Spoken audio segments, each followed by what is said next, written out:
Hello and welcome to Tea Talks with Jiling, where we share tea, conversation, and camaraderie with visionary herbalists rippling positive change into their communities by connecting people, plants, and place. I'm Jiling, your host, acupuncturist, herbalist, and yoga teacher in Ventura, California, on Herbal Radio as presented by Mountain Rose Herbs. Today, we welcome Mimi Hernandez, registered herbalist with the American Herbalists Guild. Mimi believes strongly that keeping plant wisdom alive is essential and has dedicated her life's work to serving as an advocate for both traditional and professional herbal pathways while building cultural bridges of understanding. Inspired by her Mexican and Colombian background and the Abuelas in her life, her roots spring from Latinx folk herbal traditions. As a registered herbalist, Mimi has mentored many students of clinical and community herbalism over the years. She has also worked in nonprofit leadership as the executive director of the American Herbalists Guild and in academia, where she taught undergrad ethnobotany at Frostburg State University. Mimi is realizing her dream as a homesteader near Asheville, North Carolina, where she stewards the modest Ponderland Native Plant Sanctuary. Please make yourself comfortable, pour a cup of your favorite tea, and welcome to today's Tea Talk with Mimi Hernandez. Hi, welcome, Mimi. Hey, thanks for having me.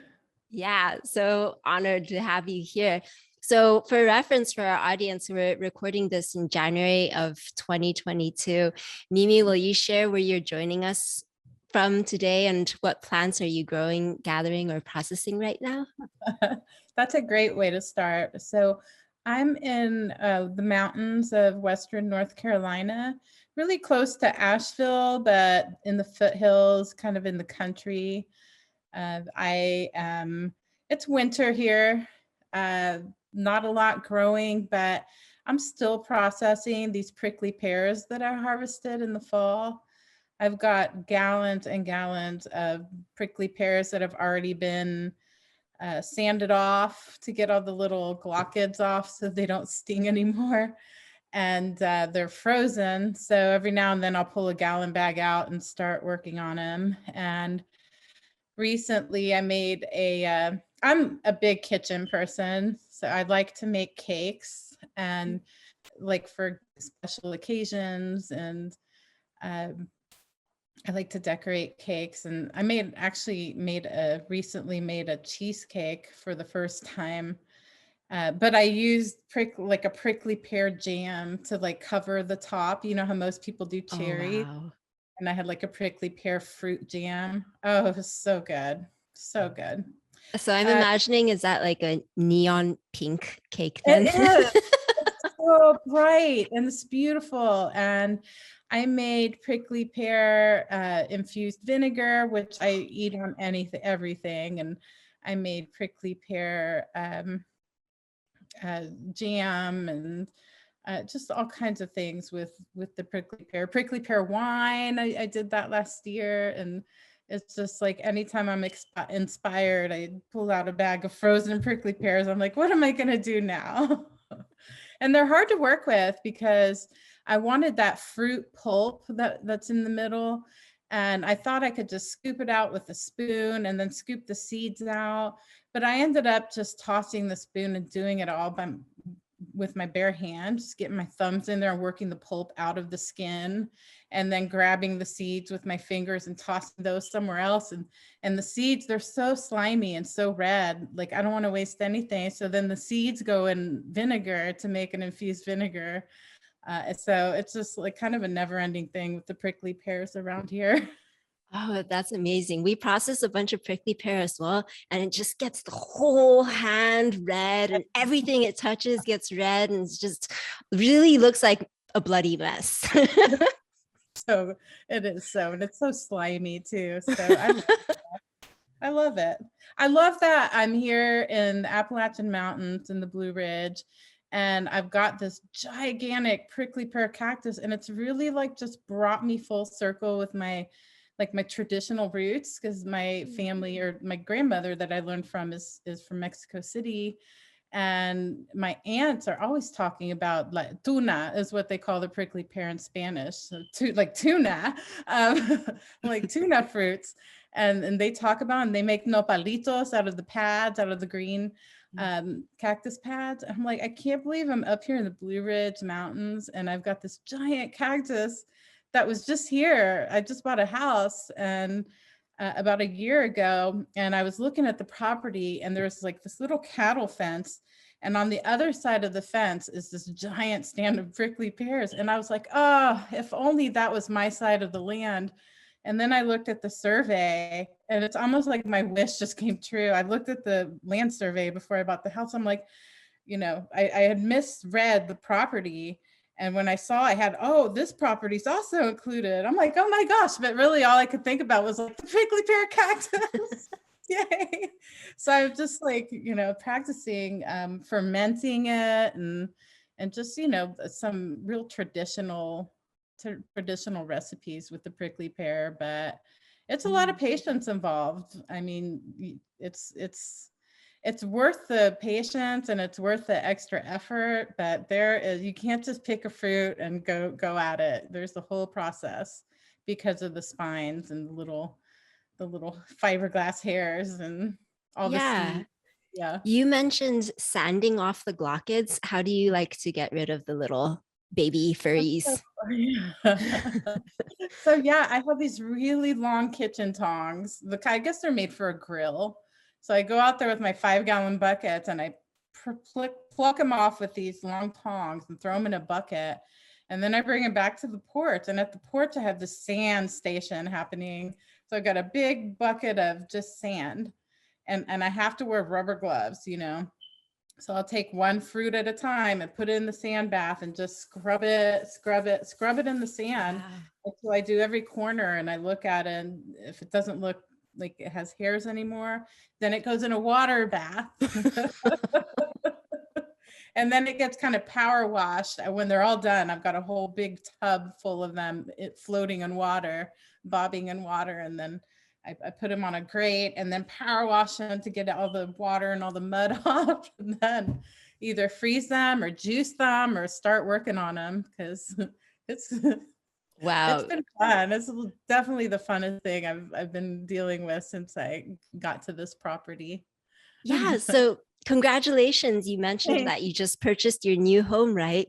What's that process been like? And you're establishing your native plant sanctuary there as well, too, right? Yeah, so it's my first house. I've been a renter my whole life. And so I've never had that kind of agency to just even put in a garden. I've gotten really good at like deck gardening and porch, container gardening, because of, landlords and rules. But I just really lucked out. I mean, the thing is, because I decided to, Asheville is going through gentrification, just like any other progressive big city. And I thought, if I just go out like 45 minutes to an hour, then maybe I can actually have a house with, some yard and some woods. I've really lucked out. I'm kind of in the middle of nowhere, but there's a creek and there's a pond and there's some woods and there's even a pasture where the prickly pears are. And and so really it just my whole life I've just really been in awe of people who do like United Plant Savor sanctuaries, those botanical sanctuaries. And I've always just wanted to like just steward a little piece of land and honor the ancestors who were here before me, and which around this area were on Cherokee land, and then just kind of take care of it. While we just had the bordering neighbor just deforested 30 acres of land right against our property, and it was really hard for us, me and my partner, while we kind of heard that happening and saw that happening in the background. And he was really, really upset. And all I kept thinking is, well, it's good we have this 3.22 acres because no one's going to touch it. It's just our little piece of, protected property. And to my delight, there were so many native plants in these woods. Mm. And it's going to change with that, with the neighbors cutting down those 30 acres on the side of us, because the part of our woods that butted up against theirs was like more deep woods, but now it's going to be a forest edge, right? Because they cut up to the edge. And so forest edge looks different than deep woods. We'll see what happens. But when I first got here, my big chore was pulling up Japanese honeysuckle vine. And it was like inches. It was like a 6-inch mat on the whole forest floor. And so it was kind of interesting exercise. It's like an acre of woods. I just spent like months on my knees and elbows and just rolling up this mat of honeysuckle. And it's almost like my hands touched every piece of soil, every square inch of dirt in the woods by pulling that up. But then, then came like all this yellow root and blood root and stone root and just all these, even like trilliums and but they weren't, I had to pull all that stuff up. And now, that was last year. Now it's more easy to maintain. It was like, it's been years and years that was years of honeysuckle that had built up. And so there's still no stopping the invasives in some areas, but we're trying our best. And so we sprinkled a bunch of seeds to overwinter, and echinacea that's native, and rutabaga, and just, I don't know. It's fun, and it's like a whole new world. It's just, like my new thing to do, and garden, because it's the first time I've had space to garden. So Yeah. And chickens and dogs and oh wow. That's an amazing vision. 3.22 acres is a whole lot of space. And I can just imagine you like rolling up the Linicera like a mat, just crawling around on your 3 acres. It was. Yeah. Poison ivy, ant attacks, all kinds of things, like my crash course in land stewardship. Yeah. And also a really fascinating conundrum that a piece of the land is changed and translated based on the decisions of those around you. And that's part of the plight of the modern human being, is how our neighbors affect us so intimately like that. Absolutely. Yeah. Well, Mimi, you mentioned your grandma earlier and a little bit of your cultural traditions. And I'm so curious how you came from little Mimi learning about nopalitos and such to now being the executive director of the AHG, right? Mm-hmm. Yeah, it's been a long, winding road. I mean, I didn't know when I was young I was going to be an herbalist. I just remember it was just the way, my grandmother's way. She lived in inner city, Mexico City, and she was kind of like the herbal contact to all the neighbors who would come and get like some advice for minor ailments and some spiritual things too. And I just remember being like a fly on the wall, like her little shadow, and just following her around and sitting at the kitchen table when she was having tea with the other ladies and grandmas, and just, I never asked questions. I just was there. And what didn't seem meaningful at the time, then I kind of got older and moved on with my direction, because I did grow up in the United States, and I just really was into science. I was kind of a nerd like that, like science fairs, and I went to college for biochemistry and wanted to go to medical school. I always knew I'd go to medical school, and when I got to medical school, I was like, this is not for me. I need something, you know, that feels like real world medicine. And that was when, you know, just through the sciences, I took a lot of ecology and botany and ornithology and all these like outdoor things, environmental studies, and that got me outside a lot. And that was, you know, I just had to be outside a lot. And then I thought, wait, I can do outside things and still be into like medicine. So I thought, what about herbal medicine? And then I was just obsessed since my college days. And, you know, at some point I look back and, you know, because I feel like I had some inner like colonization happening where I felt like, well, you know, telling my Hispanic parents that I'm not going to medical school, I'm going to be an herbalist instead. Well, that's something like they didn't come to the US for that, you know. They were like, I don't know. That's maybe going backwards, Mimi.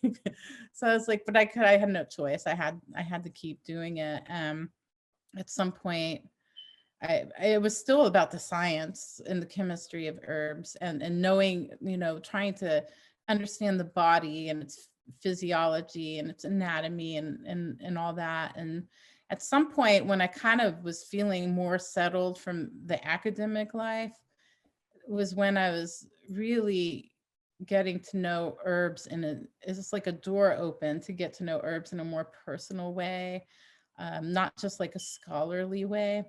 And then that's when like the memories and the full circle came with like my grandmother. Like if I can only ask, you know, about the cinnamon she used in that hot chocolate, like where, you know, why can't I replicate that hot chocolate? You know, if I can ask her what was that herb she was using when you know, when the neighbor had usually things like the evil eye, like in mal ojo. And, you know, like I had all these questions. Mostly I thought to myself, like, she didn't know that I became an herbalist. And how wonderful would it be, you know, to let her know that. And I know she knows, but, you know, just like in real life to like for us to both be grown, and because she died when I was in my early 20s, how wonderful it would be for us both to like compare notes and be herbalists together. But yeah, I feel really fortunate about that. I did get really into the clinical herbalism and the weight to volume ratios of herbal medicine making, and did a lot of herb school mentorship, and had like, you know, did a lot of research, and, you know, at some point I just felt like as I get older, it's more, well, now I'm going to make everything folk. Now I make everything folk style, you know. Now I make all my medicine in rum like my grandma did. I don't know, things got more sacred as I'm getting older. And also, you know, because in the world, in this country, there's been a lot of attention to decolonizing our herbal roots. You know, it starts with like examining yourself personally and being like, you know, I just feel like there was a time where I felt like I had to prove something. Like I had to prove that I knew enough science to be an herbalist, that I had to prove that I was clinical enough, and I had to prove that I knew this biochemistry of plants. And you know, I was like, had a lot of that pressure on me, that academic pressure that was self-imposed.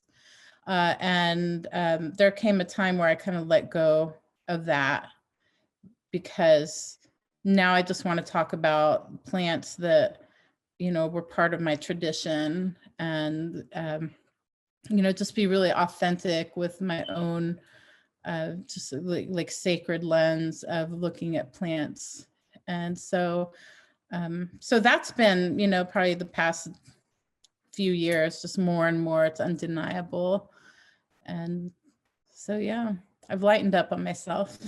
Yeah, sounds like you've really come full circle in a way, going from grandma style to science and med school, and then back into some kind of a gathering information and going to different herb schools and studying different traditions, and then now coming back to Right. Yeah. power washing the nopales. Exactly. Well, American Herbalist Guild is great. I will say that, you know, it doesn't make me an herbalist. I'm executive director of a nonprofit organization. And that's mostly desk work and computer work, because it's a lot of emails, a lot of online work, a lot of Zoom meetings, and so it's things like, it's budgets and spreadsheets and marketing and brochures, and so it's a lot of it's very rewarding for me, because I feel like I can help people on their herbal studies path, with resources and direction, and you know, I love that part of the work, but I still need to give myself breaks and be like, I need to get outside. I forgot the plants are out there, you know, and I need to really just unplug for the weekend, and just go get my hands dirty, and just be an herbalist, and just you know, make salves for myself, and make Yeah. little things in the kitchen. That's one of the interesting things as well, is how do we take something like this, which is deeply rooted in the earth, into our world, and then back into the earth again, this navigating between two worlds piece. And I'm curious about your work with the American Herbalist Guild and all the other beautiful things that you do, and how you weave that into the decolonizing our herbal roots that you spoke of briefly. That's a really big question. And you know, with regard to the American Herbalist Guild, I mean, I think the organization definitely recognizes that there's been a long, you know, there's a long history there of maybe not being as inclusive or as conscious as necessary. But the current leadership, you know, it has been really, really kind of deeply effective as far as just acknowledging that the American Herbalist Guild can do a better job of being more attentive to providing resources for people who want to learn about cultural appropriation, people who want to learn how to, you know, just better foster, you know, the awareness of various cultures, and Black and Indigenous and methods of herbalism and other traditions. So this past year, the board of the American Herbalist Guild just did a huge, a very deep, some very deep work in restorative justice and in self-reflection, and also with putting out community feelers for input, and on, you know, what are some of the things that can look different with how we're doing our work. And there's a really robust diversity committee who's very committed to creating some shifts internally with the internal culture of the Guild. And I mean, it's exciting, and it's a lot of hard work. I can't change how everyone operates, you know, and how everyone's mindset. It's really slow work. But there are some things like, you know, we just, our admissions committee is more vibrant, reflective of diversity dynamics. Our board of directors is really undergone a shift also. We just, you know, our staff is very progressive, and just super, I love the staff I'm working with. And yeah, I mean, I'm here for it. I'm here for it. And hopefully the more resources we put out, the more conscience some of the other herbalists can be if we keep our nose to the ground with facilitating some of these resources for the herbal community. So you're also rolling up the honeysuckle and planting the seeds. Oh, that's one way to see it. Yeah. Oh my gosh. It's so true. Yep. Got to roll up that thick mat, that years and years of these tangled mats. Right. And the noxious weeds are just going to keep on coming back. The invasives are just going to keep on coming back, and just keep doing your thing. Keep chipping away. That's right. What's a day in your life like? And what are some of your other projects that are alive for you right now? Oh boy. A day in my life, well, it depends. If it's a weekday, I'm very thankful for the dogs. I've got 2 dogs in the past year. I guess those are the quarantine dogs that people are getting.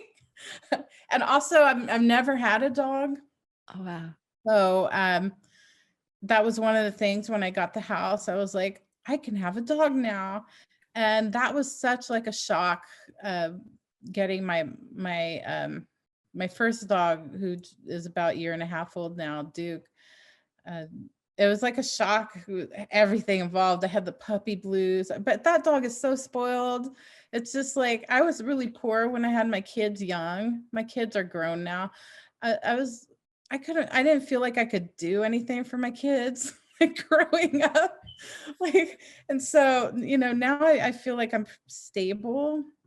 And I was like, my dog's going to have everything that my kids never had. I mean, it's so silly. It's so silly. But my kids love the dogs too. So I love Duke, it's such a great experience. I was like, Duke needs a little sister. So then I went and got another dog, and her name's Poppy. And she's just a baby. She's like 4 months old now. Wow. She's a breeze because I've been through his puppyhood. So a lot of the morning is just spent on dog time, running around the property, running around the pond. I make their food, from scratch. Oh, I made their treats from scratch the other day. And I was like, that gives me so much joy. I'm like, oh, I like mixes like chicken and rice or grass-fed liver and rice, and made these little wafers in the dehydrator and then added thyme. Wow. I'm like, oh, it's chicken time crackers and it's liver time crackers. I was like, so silly, but they love them. And so, yeah, that's usually how the day starts. And then they get put up, or quietly in the living room. Well, I have my office is in home, and this is my office. And so it's upstairs in the loft. So I come up here and put in a few hours at work, a lot of meetings, Zoom meetings, phone meetings, because our office is remote. So, and we have a staff of 4. So we have to always be in touch. And then, but the thing about having dogs is I take work breaks and that's good, because I used to just plow through the whole day and just like emerge from this, like, work. I don't know, like, so now I get to unplug and be like, I have to take the dogs out, take them out, stretch my legs, stretch my back. It's good. It's good for my body sitting at a computer all day. Bring them back in and just, at some point, it's just time to clean the kitchen, make dinner. And the chickens. There's chickens too. So the chickens free range every evening from like 4 to 7.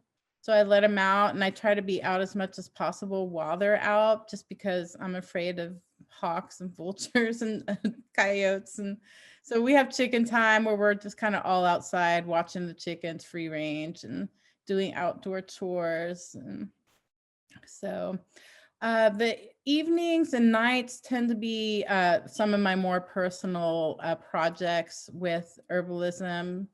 I'll maybe teach I'll guest, a guest class at an herb school. I like to be engaged with students. So I might do some teaching at various herb schools just to do, like, be a clinical mentor, or you know, give a class on phytochemistry, or and on the weekends, you know, same. I have a 10-year-old, my partner has a 10-year-old little boy. And so it's a lot of like, you know, there's a little kid too. I got 2 dogs, a partner, and a little kid in like the whole last year. So like my whole life has changed. So yeah, weekends, a lot of writing. I've been doing some writing projects, and that's been quite an adventure. So before you mentioned that you're actually writing an herbal for National Geographic. Yes. Yeah, that's crazy. Tell us about that. Yeah, so that was I did a class, I think I taught a class in Portland a few years ago at the naturopathic school up there, and someone was, I don't know which class. I taught hip hop herbalism, and then I did another class on I remember that class. I went to that class. That was amazing, Mimi. That was so cool. Okay, sorry, proceed. Yeah, I remember that now. I think the other class I did was on some Latin American folk herbalism, like rue and rose, and there was a lady there who was just loved it. I mean, I never talked to her, but she really loved it. And I guess like one of her best friends is an editor with National Geographic.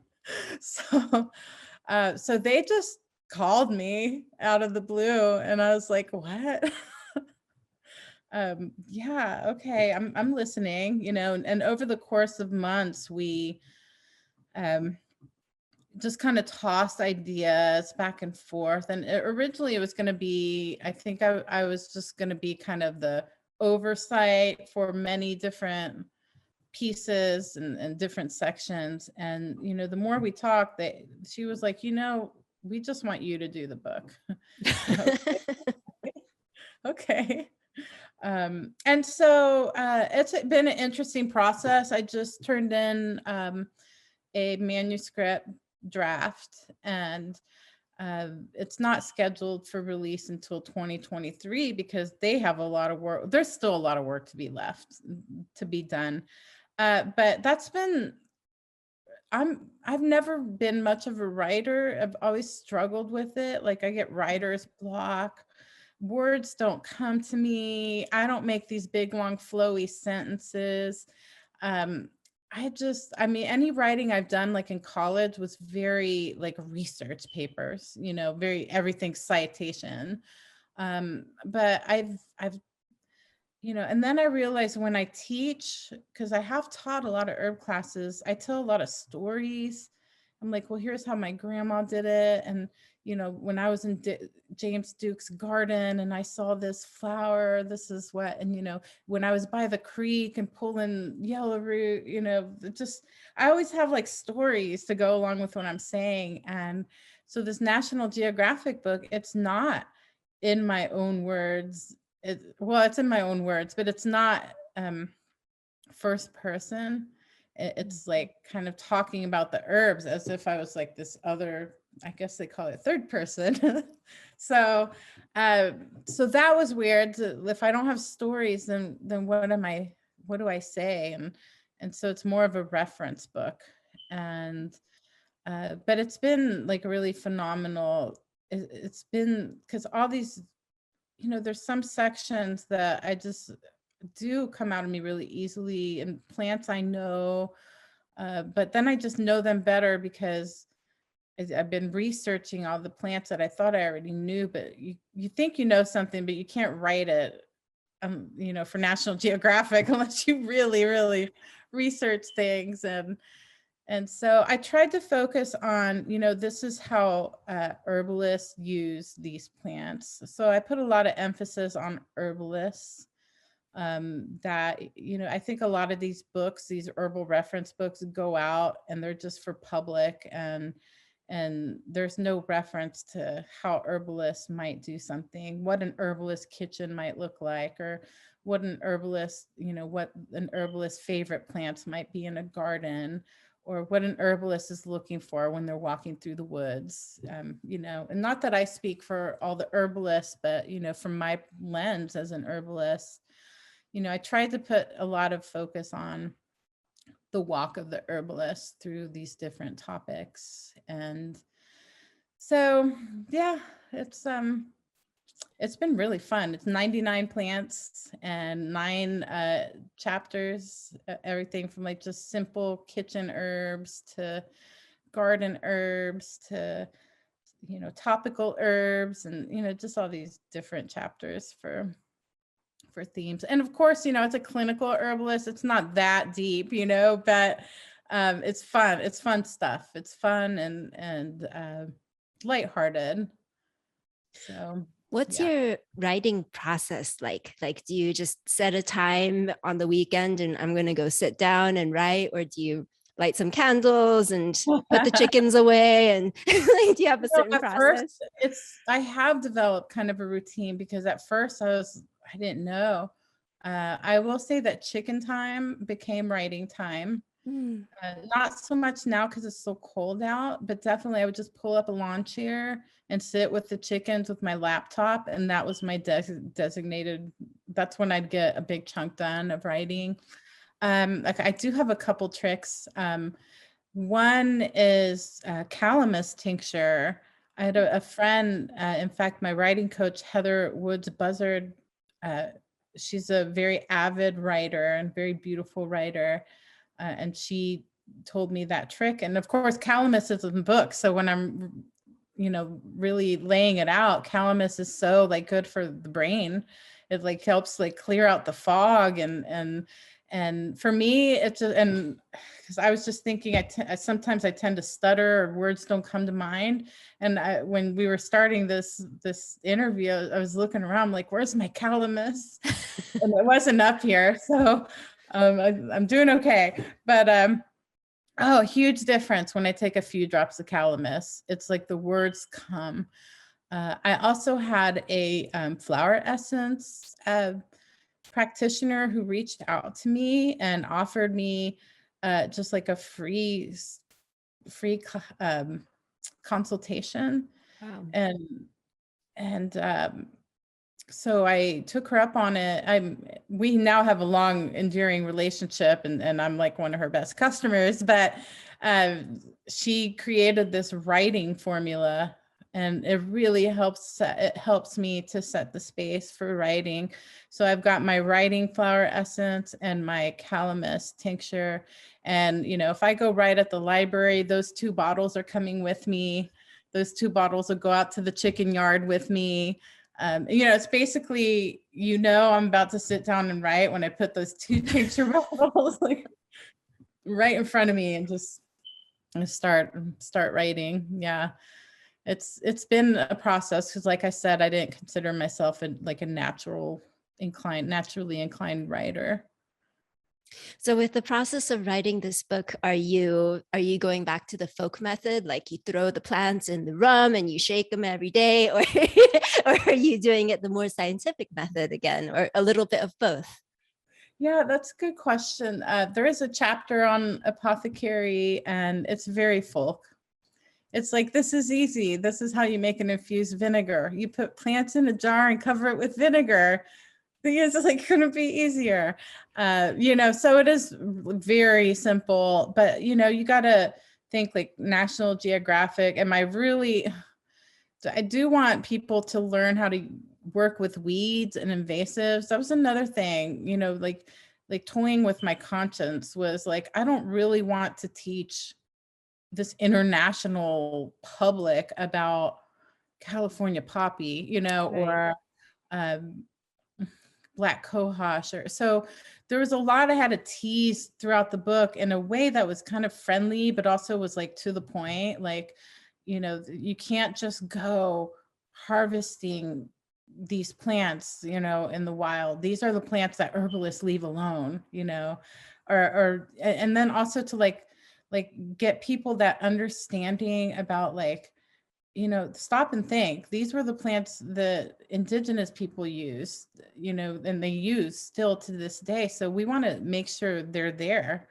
for people who have a very storied generational history with these plants. You know, how about help that cause out and steward them on your land and create sanctuary. And then look at these invasive plants, you know, these weeds that came from, you know, Europe and these exotics that, you know, so really just kind of teasing apart this like these, we're going to make our medicine from these weeds, you know, and these are the things we're going to leave alone. But herbalists might use them this way. It's just, but yeah, it's as simple as possible, because it is, you know, these are new concepts to a lot of people.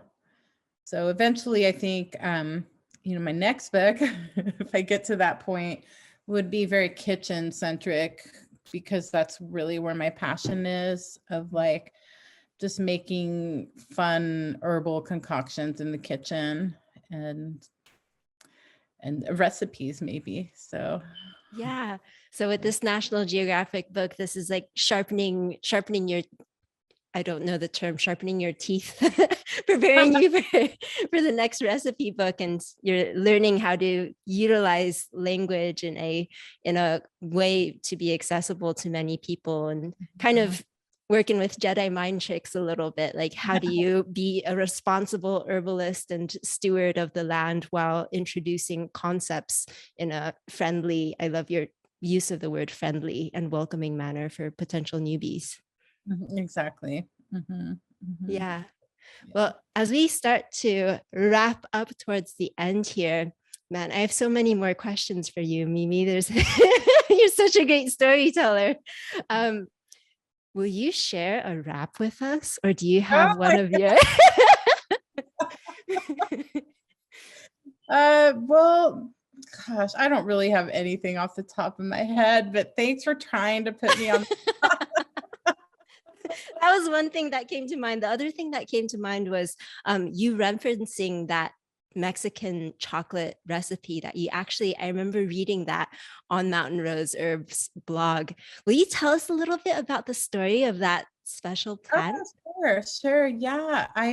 You know, so this again, going back to my grandmother, my Mexican grandmother, like one of the things I wish I could have asked her is like, was about the cinnamon in that hot chocolate.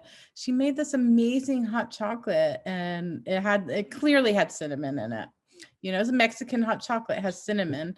And so as a young grown up, I'm like, it's a cold day, I'm going to make my grandma's hot chocolate. And I just could never get it to taste right.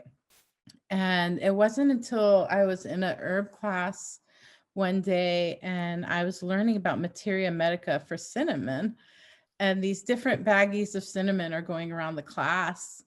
And, you know, here comes cinnamon as I know it. Oh, okay. Yeah. And then here comes another bag of cinnamon. I open it up and smell it, and it just smells different. And it just like really transported me back. It's like, you know how sometimes when you smell something, it carries you back to another time in life. And when I smelled that cinnamon, all of a sudden I was back in my grandmother's kitchen, and I could hear her voice, and I could see the very colorful walls, and I could smell the cinnamon. I could hear it simmering. And I was like, that just like filled, it just like was this mystery solved for such a long time. Of it was true cinnamon, you know, it was cinnamomum verum, which, you know, this country tends to use cassia cinnamon, that dark red powder, the real hard sticks you see on Christmas or, you know, around the holidays for decorations. That's the like spicy, bold cinnamon that seems to be preferred in this country. But in Mexico, they want true cinnamon. All the cinnamon in Mexico is that real light, flaky cinnamon. That's really, it has like this more delicate scent. And so when I smelled that, I immediately knew that was the missing link with the chocolate.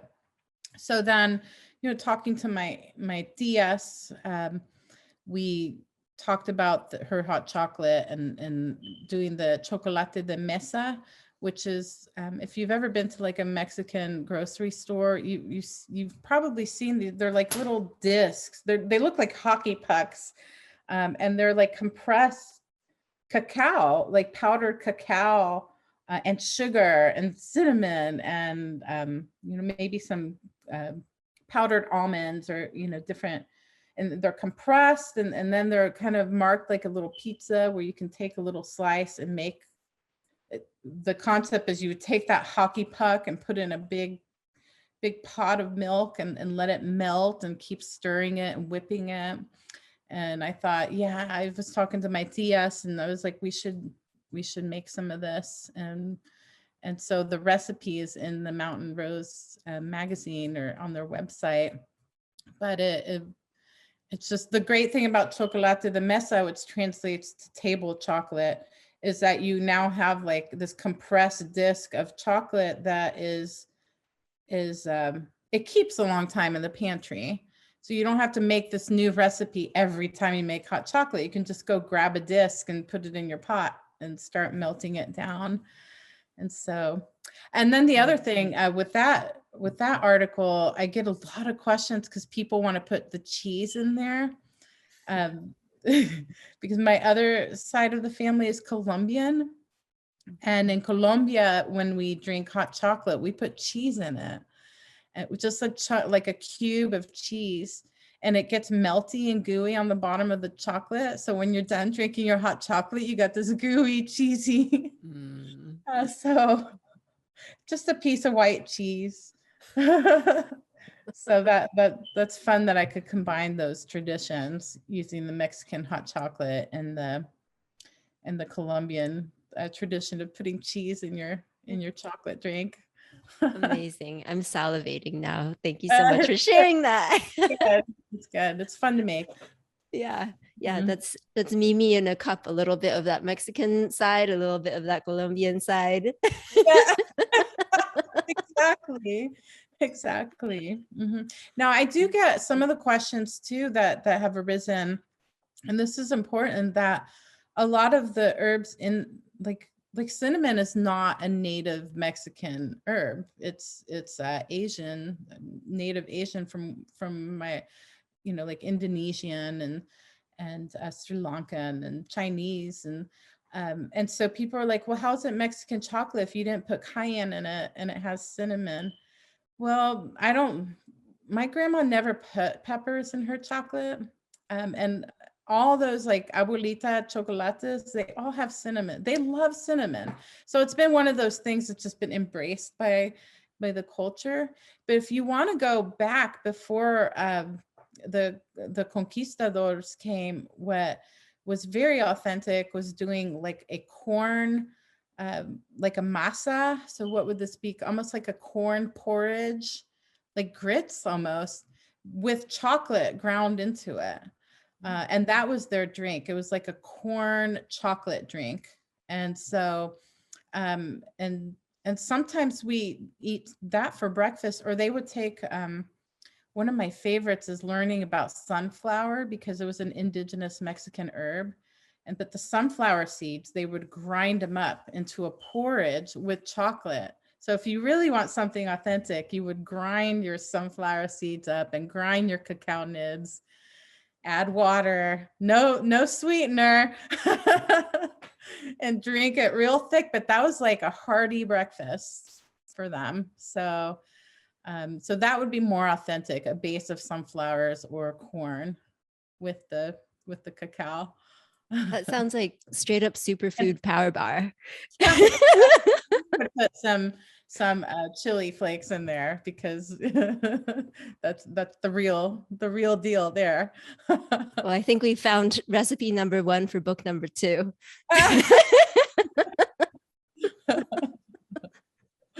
Well, Mimi, it's been such a pleasure chatting with you today.